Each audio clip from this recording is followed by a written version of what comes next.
ഒരു തെരഞ്ഞെടുപ്പിലേക്ക് പോകുമ്പോൾ ആ തെരഞ്ഞെടുപ്പിലേക്ക് പോകുന്നതിന് മുമ്പ് ഭരിക്കുന്ന സർക്കാർ അവതരിപ്പിക്കുന്ന ഇടക്കാല ബജറ്റാണെങ്കിൽ കൂടിയും അത് തെരഞ്ഞെടുപ്പിനെ സ്വാധീനിക്കാൻ പറ്റുന്ന രീതിയിലുള്ള പ്രഖ്യാപനങ്ങളുള്ള ബജറ്റായിരിക്കുമെന്ന കാര്യത്തിൽ തർക്കമില്ല. പക്ഷേ അതിനുശേഷം അധികാരത്തിൽ വന്നു കഴിഞ്ഞാൽ പിന്നെ സമ്പൂർണ്ണ ബജറ്റ് അവതരിപ്പിക്കുന്നു. ഏതായാലും NDA സർക്കാർ, നരേന്ദ്രമോദി സർക്കാർ രാജ്യത്ത് നേരിടുന്ന ചില വെല്ലുവിളികളുണ്ട്. അത് ഒരു യാഥാർത്ഥ്യമാണ്. ഒരു സാമ്പത്തിക യാഥാർത്ഥ്യം ഈ സർക്കാരിനെയും ഇന്ത്യൻ ജനതയും തുറച്ചു നോക്കുന്നുണ്ട്. ഇപ്പോൾ ഇന്ന് നമ്മൾ സംസാരിക്കുമ്പം 5 ചെറുപ്പക്കാരിന്ന് കോടതിയുടെ മുമ്പിൽ പോയി പറഞ്ഞെന്താ, അവരെന്തിനാണ് അവിടെ സമരം ചെയ്തത്? പാർലമെൻറ്റിൽ കയറി ലോക്സഭയുടെ നടുത്തളത്തിൽ ഇറങ്ങിയ ചെറുപ്പക്കാർ എന്തിൻ്റെ പ്രതിഷേധമായിട്ടാണ് അവിടെ ഇറങ്ങിയത്?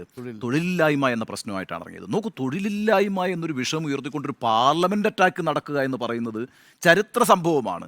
അപ്പോൾ എന്ന് മാത്രമല്ല, ഇവരെ വലിയ രീതിയിൽ കസ്റ്റഡിയിൽ വെച്ചിരുത്തി പീഡിപ്പിക്കുന്നൊന്നും ഇലക്ട്രിക് ഷോക്ക് കൊടുക്കുന്നൊന്നും അടക്കമുള്ള കാര്യങ്ങൾ പറഞ്ഞുകൊണ്ടാണ് ഇന്ന് കോടതി അവർ കണ്ടിരിക്കുന്നത്. അപ്പം അൺഎംപ്ലോയ്മെൻ്റ് എന്ന് പറയുന്നത് ഒരു വലിയ യാഥാർത്ഥ്യമായി നിൽക്കുന്നു. നമ്മുടെ എല്ലാ സർവേ റിപ്പോർട്ടുകളും പറയുന്നത് ഗ്രാമീണ തൊഴിൽ മേഖലയിൽ വലിയ രീതിയിലുള്ള അൺഎംപ്ലോയ്മെൻറ്റ് വർദ്ധിച്ചിട്ടുണ്ട് എന്നുള്ളതാണ്. അതിൻ്റെ ഒരു പ്രധാനപ്പെട്ട കാരണമായിട്ട് പറയുന്നത് ഈ NREGA സ്കീമാണ്. NREGA സ്കീം വലിയ രീതിയിൽ ആളുകൾക്ക് തൊഴിലുറപ്പ് നൽകുന്ന ഒരു പദ്ധതിയായിരുന്നു. പക്ഷേ കഴിഞ്ഞ ബജറ്റിൽ 66,000 കോടി രൂപയാണ് വെട്ടിക്കുറച്ചത്. ആ പദ്ധതിയുടെ 66,000 കോടി രൂപ വെട്ടിക്കുറയ്ക്കുമ്പോൾ എന്താ സംഭവിക്കുന്നത്? 100 ദിവസം തൊഴിൽ നൽകണമെന്നാണ് NREGA ലക്ഷ്യമെന്ന് പറയുന്നത്. ഇപ്പം 40 ദിവസം തൊഴിൽ നൽകാൻ കഴിയുന്നില്ല എന്നൊരു അവസ്ഥയുണ്ട്. സോ അൺഎംപ്ലോയ്മെൻ്റ് എന്ന് പറയുന്ന ഒരു വളരെ പ്രധാനപ്പെട്ട കാര്യമായി നിൽക്കുന്നു. രണ്ടാമതൊരു കാര്യം പറയാം.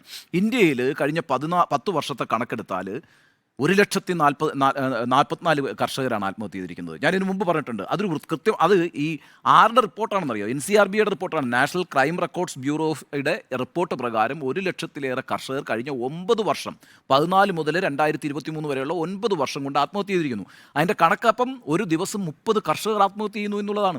കാർഷിക മേഖല നേരിടുന്ന ഏറ്റവും വലിയ പ്രതിസന്ധിയല്ലേ? പെസ്റ്റിസൈഡ് സൂയിസൈഡ് എന്നൊരു വാക്ക് തന്നെ ഇന്ത്യയിൽ രൂപപ്പെട്ടിരിക്കുന്നു. ഈ കീടനാശിനി എടുത്തിട്ട് കഴിക്കുകയാണ്. എന്താ കാരണം? കീടനാശിനി വാങ്ങിക്കാൻ പൈസയില്ല എന്നുള്ള അവസ്ഥയിലാണ്. ആ രീതിയിൽ കാർഷിക മേഖലയിൽ പ്രതിസന്ധി നേരിടുന്നു. നോക്കൂ, ഒരു കാര്യം കൂടിയുണ്ട്. ഇപ്പോൾ ഈ എക്കണോമിക് റിവ്യൂ ഇല്ലേ, ഈ പബ്ലിക് ഡൊമൈനിൽ അവൈലബിൾ ആയിരിക്കുന്ന എക്കണോമിക് റിവ്യൂ, ആ എക്കണോമിക് റിവ്യൂവിൻ്റെ ആദ്യത്തെ വാക്യം എന്താണെന്നറിയാമോ? 205 ലക്ഷം കോടി രൂപയാണ് ഇന്ത്യയുടെ കടമെന്നാണ്. 205 ലക്ഷം കോടി രൂപ ഇന്ത്യയുടെ കടം. അത് ഇന്ത്യൻ സർക്കാരിൻ്റെ മാത്രമല്ല കേട്ടോ, സംസ്ഥാനങ്ങളൂടെ എടുക്കുന്നതാണ്. അങ്ങനെ എടുക്കുമ്പം അതിനകത്തും ഒരു ഡിവിഷനുണ്ട്. 24% മാത്രമാണ് സംസ്ഥാന സർക്കാരിൻ്റെ കടങ്ങൾ. ബാക്കിയുള്ള 76% ഇന്ത്യ ഗവൺമെൻറ് വാങ്ങിച്ചിരിക്കുന്ന കടമാണ്. അപ്പോൾ ഏതാണ്ട് 151 ലക്ഷം കോടി രൂപയുടെ കടമാണ് ഈ സർക്കാരിനുള്ളത്. അതായത് 7.3% ഇന്ത്യൻ സമ്പദ് വ്യവസ്ഥ വളർച്ചാ നിരക്ക് രേഖപ്പെടുത്തുന്നു എന്ന് പറയുമ്പോൾ തൊട്ടിപ്പുറത്ത് ഇന്ത്യയുടെ കടവും വലിയ രീതിയിൽ വർദ്ധിക്കുന്നു എന്നുള്ളത് IMF വളരെ ആശങ്ക രേഖപ്പെടുത്തിയിട്ടുണ്ട്. ഇന്ത്യയുടെ ഡെപ്റ്റിനെ കുറിച്ച് IMF ആശങ്ക രേഖപ്പെടുത്തിയിട്ടുണ്ട്. അപ്പം അൺഎംപ്ലോയ്മെൻ്റ് ഉണ്ടാകുന്നു, കാർഷിക മേഖല പ്രതിസന്ധിയിലാകുന്നു, നമ്മുടെ പൊതുകടം വർദ്ധിക്കുന്നു. ഈ ഒരു സാഹചര്യത്തിലാണ് ഈ തെരഞ്ഞെടുപ്പിലേക്ക് പോകുന്നത്. സ്വാഭാവികമായും ഇത്തരം രാഷ്ട്രീയ യാഥാർത്ഥ്യങ്ങൾ തുറച്ചു നോക്കുമ്പോൾ നിങ്ങൾക്ക് വികാരപരമായ ആളുകളെ സംഘടിപ്പിക്കേണ്ടി വരും. അതാണ് ഈ പ്രശ്നം. അപ്പം ഈ വിശപ്പിനേക്കാൾ ചില സമയത്ത് വിശ്വാസം വർക്ക് ചെയ്യും, വിശപ്പിനേക്കാൾ ചില സമയത്ത് വിശ്വാസം വർക്ക് ചെയ്യും. അതുകൊണ്ട് ആ വിശ്വാസത്തിലൂന്നിയുള്ളൊരു പ്രചാരണമായിരിക്കും. പക്ഷേ ഒരുപാട് സോപ്പ് പദ്ധതികൾ, ഇപ്പോൾ ഈ നാരീശക്തി എന്ന് പറയുന്നതുകൊണ്ട് സ്വാഭാവികമായും സ്ത്രീകളെ കൂടുതലായി സ്വാധീനിക്കാൻ കഴിയുന്ന ചില പ്രഖ്യാപനങ്ങൾ നടത്തും. അത് വർക്ക് ചെയ്യും.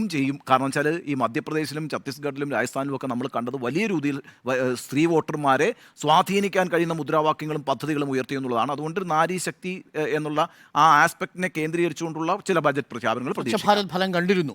സ്വച്ഛ് ഭാരത് ഫലം.